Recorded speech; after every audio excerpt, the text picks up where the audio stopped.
President Tinubu promises swift and severe punishment for gunmen who killed many in Plateau communities.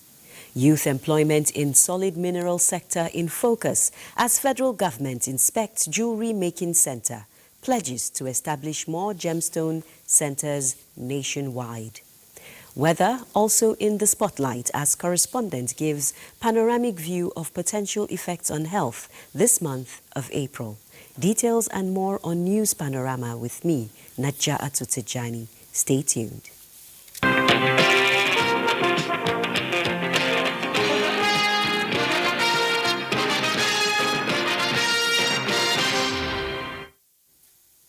President Bola Tinubu has promised that the gunmen who killed many people in communities in Plateau State will be apprehended to face severe punishment under the law. In a statement through his special advisor on information and strategy, Bayo Onanuga, the president extends his condolences to the families of the victims in Rui, Hurti and Tade communities in Boko's local government and those from Mango and Darfur villages where the gunmen launched brutal attacks, resulting in the loss of lives and the destruction of property. Assuring the government of Plateau State and Governor Caleb Mutfwang of the federal government support in ending insecurity on the plateau, he urges affected communities to volunteer information to catch the perpetrators and secure their communities.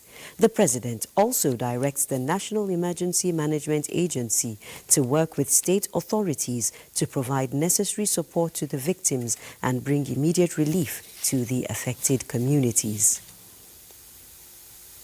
Meanwhile, Vice President Kashim Shettima has called for increased private sector participation in the ongoing health sector reforms. State House correspondent Abdurrahman Jibrila reports that the Vice President stated this during the inauguration of Suleiman Adebola Adegunwa Trauma Center in Shagamu, Ogun State, saying the health facility is a vital addition to the nation's emergency care infrastructure and a symbol of the government's dedication to saving lives.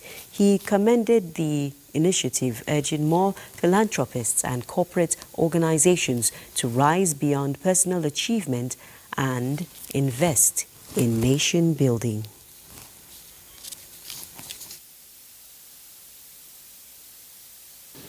We must not forget that in a nation facing rising urbanization, motorization and industrial risk, trauma center is no longer optional. It is essential. This is why this center is not just a brick and mortar institution. It is a lifeline. It is a symbol of preparedness in a nation that cares. It is a sanctuary where the wounded can find healing and where families in despair can find hope. The establishment of this trauma center marks a significant milestone in the quest to strengthen Ogun State's medical infrastructure. It will greatly complement our ongoing efforts to reposition the health sector towards enhancing the wellness and well-being of our citizens, especially in trying times of global economic challenges. It is my sincere hope that this center will serve as a sanctuary of healing and recovery for individuals facing life-threatening injuries and sudden medical emergencies. Built by the Suleiman Adebola Adegunwa Foundation within the Olabisi Onabanjo University Teaching Hospital aligns with federal government's health sector renewal investment initiative aimed at overhauling Nigeria's healthcare delivery system. The trauma center was designed to provide emergency medical care, management of trauma-related cases, and significantly enhance the hospital's capacity to deliver quality healthcare services to the people. The federal government is committed to ensuring that all infrastructural facilities which are currently under rehabilitation or construction meet the required standards. The Minister of Works, David Umahi, gave this assurance when he monitored below-deck repairs of bridges in Lagos State. Lanre Bilay reports. Below the deck of Eko, Third Mainland, Carter, and the reopened Independence bridges 454 pie cabs and 854 piers have been penciled down for repairs by the Ministry of Works. Out of the 454 pie cabs, 147 and 556 piers have been completed. During the inspection, the Minister of Works expressed disappointment with the incident that involved a dredging ship that wrecked a pie cab, a development he described as unacceptable, especially when the federal government had directed the stoppage of dredging in the sea in areas very close to the bridge all over the Federation. What the pie cap and the pies are to the bridges are what the legs are.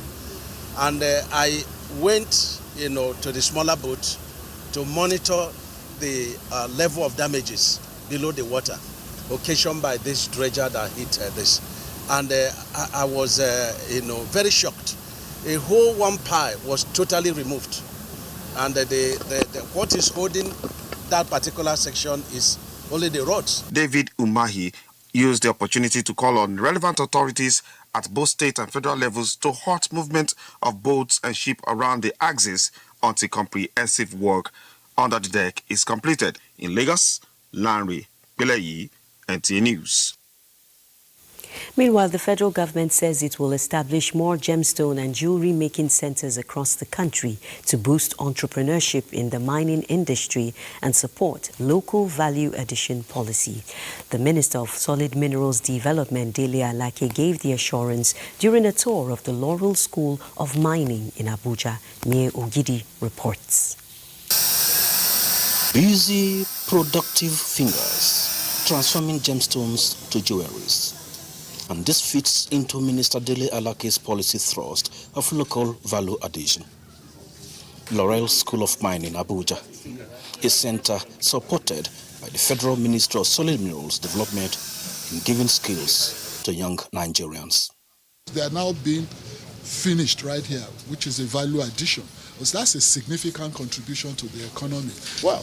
And then people will get engaged. Yeah. A lot of illegal operators would also move into this sector. A lot of our youth that are roaming the streets, this is an opportunity for them to come and learn something. 3 months, 12 weeks. And a few days to their graduation, now they are going to Kano, funded by the government, to physically see people that have been doing this for over 30 years, 45 years. They didn't have this kind of opportunity because before they got to this place, they were giving starter packs. So it's not just, okay, we train them, we throw them into the market. They were giving starter packs. But for the ones training, the federal government had shouldered the responsibility. We need more hands to join us so that we can advance in this course. Came here earlier last year knowing nothing about jewelry making, but now we are here in the advanced class and we've learned techniques, we've learned so many things that money can't buy. A beautiful set of cufflinks for Dele Alake. Not imported, but produced here. And more of such centers across the country, less unemployment. Mie Ogede, NTA News. The business and economic sector in Abuja is also receiving the desired attention with the inauguration of 2 solar-powered markets in Utako and Kubo, expected to boost revenue generation and investment prospects in the FCT. Abdullahi Ajia reports that the FCT Minister of State, Dr. Maria Mahmood, who represented the minister, says this meets the desire of the Tinubu administration to create jobs and empower millions of citizens. From the Utako Farmers Market in the heart of Abuja to Kubo International Market, where 2 modern economic hubs have been built, the feeling is the same among a chain of partners who committed resources to realize a modern, sustainable, eco-friendly markets. FCT Minister's representative, Minister of State FCT, Dr. Maria Mahmood says the vision and quality of work is timely for development agenda of President Tinubu. This initiative reflects our shared vision for a sustainable, inclusive, and resilient economy. This is very beautiful. Today, we saw the gifts that the minister did give to young people who are willing to do business and to trade in the market. So it's very exciting for me. The inauguration of the 2 markets in succession signals the commencement of business activities intended to make Abuja not only the capital city, but an economically viable city. In Abuja, Abdullah Hajia, NTA News. The Corps Marshal, Federal Road Safety Corps, Shehu Mohammed, has expressed regret over the tragic death of 17 road traffic crash victims, including one from the emergency rescue operatives of the Corps, who was deployed to carry out rescue operations at the scene of the crash in Bara area of Ogun State. While expressing heartfelt condolences to the families of the victims, the Corps Marshal urged motorists to make vehicle maintenance a priority and adhere to speed limits so as to prevent recurrence of such tragedies in the future. The fatal multiple crash occurred as a result of excessive speed and brake failure. The Corps Marshal, however, vows that the driver responsible for the carnage will definitely be prosecuted as part of ongoing efforts of the Corps to ensure that all drivers involved in fatal crashes face the wrath of the law. This is News Panorama. Do stay tuned for more reports after some messages. We're talking civil-military relations now, and the Nigerian Navy says it will continue to strengthen civil-military relations through quick impact projects in various communities across Nigeria. The Chief of the Naval Staff, Vice Admiral Emmanuel Ogala, stated this in Isheyin, Okea Ogun area of Oyo State. Oyeyinka Omole reports.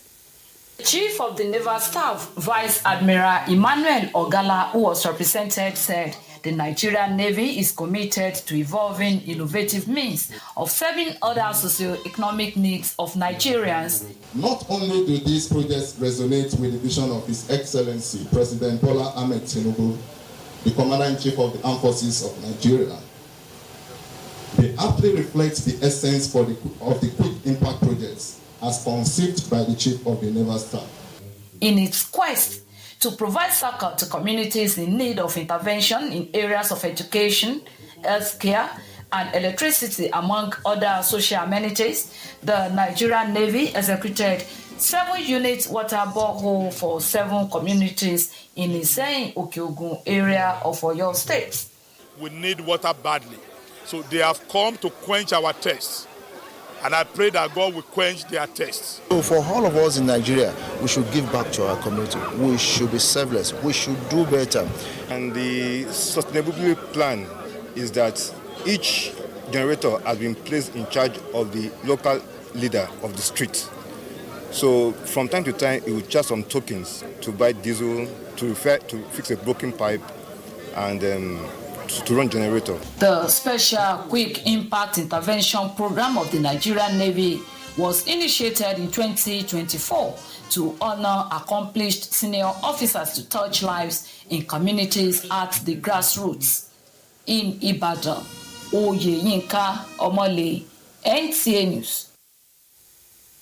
And with that report, we'll now join our Maiduguri Network Center for more on Panorama.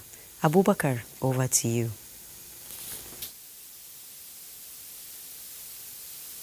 That's true, Najatu. Good to see you. Residents of Borno State are preparing for an intense heat wave following Nigerian Meteorological Agency NIMET's warning of potential heat stroke and meningitis in April, with temperatures expected to soar as high as 42 degrees Celsius. Survival has become a priority. Fatima Isa reports on the precautionary measures being taken to mitigate the health risk associated with the extreme weather conditions.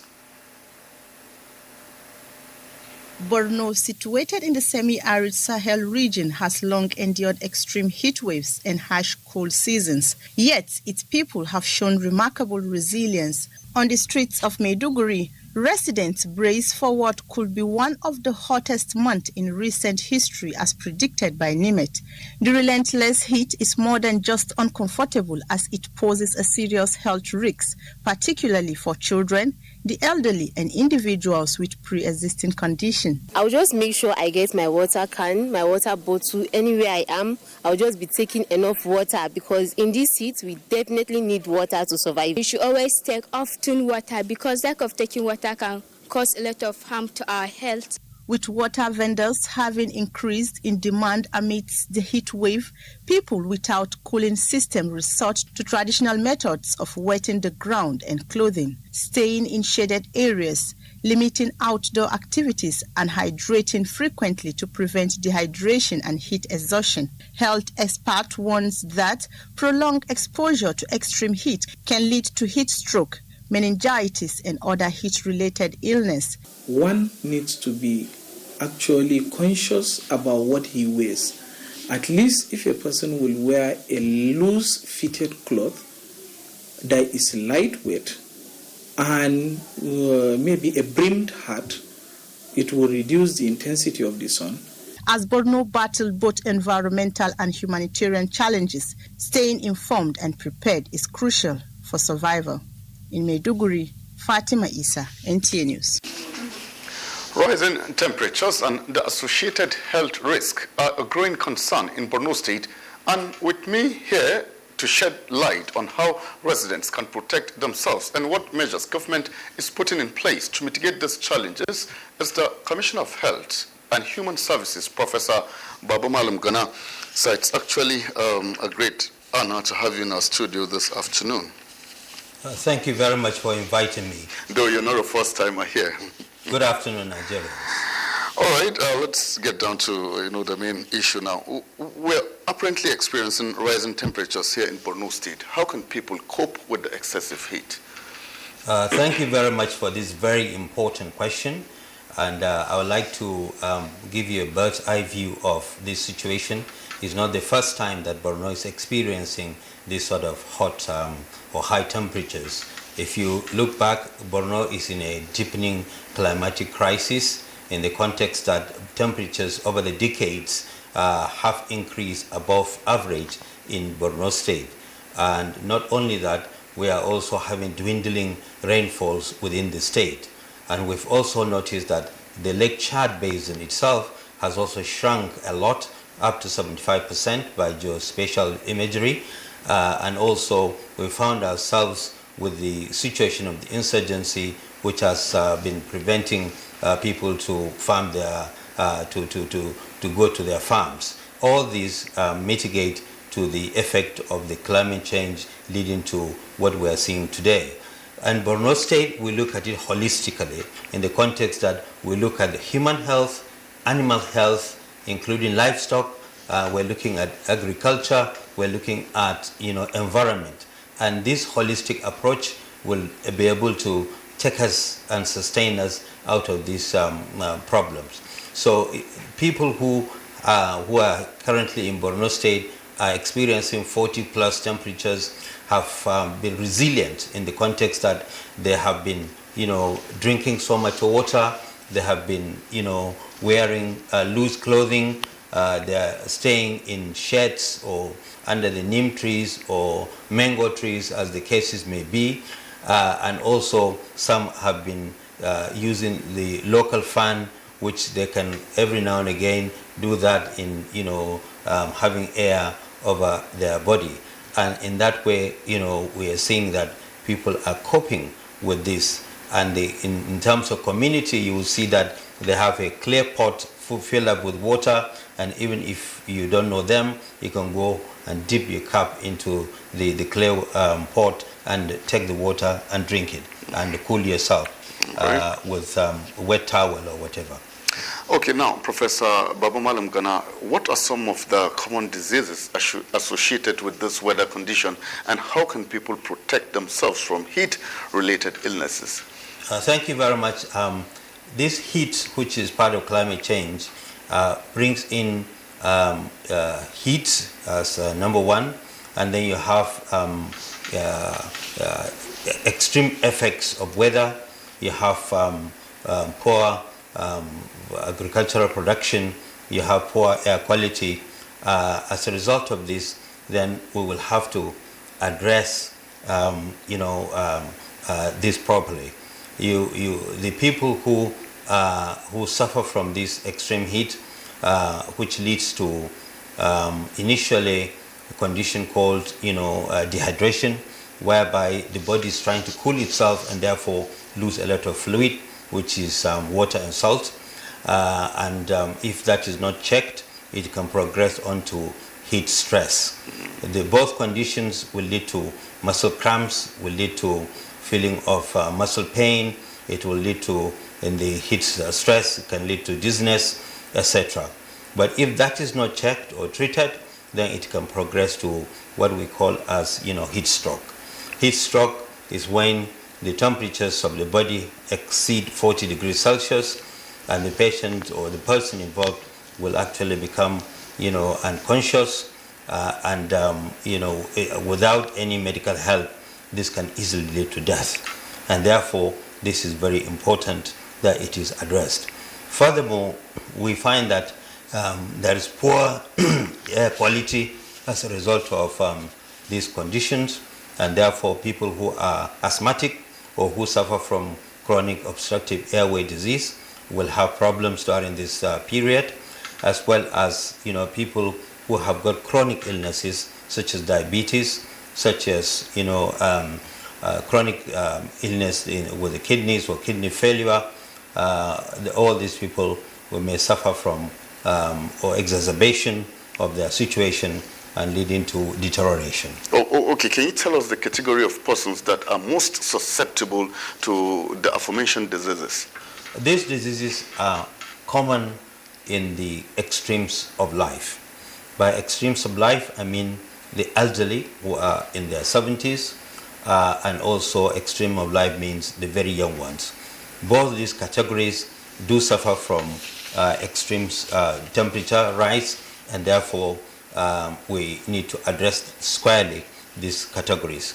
And those who work outdoors, like mechanics or welders, will also suffer from these conditions of extreme heat. All right. Tell us the strategies the state government is putting in place, to raise awareness about these diseases and promote preventive measures. Thank you for this important question. The state government has gone into a full gear of public enlightenment, which we have done virtually every year, and therefore this year is not an exception, through radio, jingles, etc., where people are informed on how to take care of themselves, how to dress, how to drink water, etc. We are also educating and creating capacity building within our healthcare facilities, such as creating triage within the emergency departments, so that when someone comes with heat stroke, then we can be able to, deal with this quickly compared to what would normally happen where they have to join the queue. So all these are ways and means that the state government has done to be able to, overcome the situation. Now, aside short-term solutions, are there long-term, plans in place to address the impact of climate change on public health in Borno State? Thank you very much, Pop. The Borno State government has, as a matter of fact, created a document called Climate Crisis of Change 2024 to 2030, in which we are looking at some innovative ways, such as greener energy, such as climate resilient agriculture, such as solar, such as other programs that we can implement, which would be able to take us in the long run to sustain our situation in the state. Professor Babu Malam Gana, Borno State Commissioner of Health and Human Services in Borno State, we appreciate you for that insightful discussion. And that is how it has been on Panorama today. On behalf of myself, Abubakar Musa, and the whole team, do have a nice day.